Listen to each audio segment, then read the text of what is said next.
السلام علیکم، بول نیوز کے ساتھ میں ہوں فراز احمد۔ ہیڈ لائنز آپ جان چکے ہیں، اہم خبر دیں گے آپ کو۔ وزیر اعظم شہباز شریف نے کیپٹن فراز کے اہل خانہ سے تعزیت کا اظہار کیا ہے اور شہید کے لیے دعائے مغفرت کی ہے۔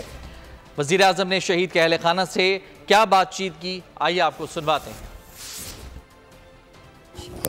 اس حوالے سے بڑی خوش نصیب ہے کہ آپ کے بیٹے نے شہادت کا جام نوش کیا اور سارے خاندان کے لیے وہ اگلی جہان میں جنت میں مقام بنا گیا، اپنے لیے بھی اور آپ سب کے لیے بھی۔ لیکن دنیا میں ظاہر ہے کہ ہوگا، انشاءاللہ اللہ خیر کرے گا۔ قرآن کریم جو ہے وہ اس بات کی گواہی دیتا ہے جگہ جگہ کہ ان کو مردہ مت کو زندہ ہیں، تو اپنے لیے بھی اور آپ پورے خاندان کے لیے وہ جنت میں سب کے لیے مقام بنا گئے۔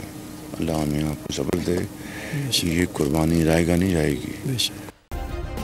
سبسکرائب کریں اور بیل دبائیں تاکہ کوئی خبر رہ نہ جائے۔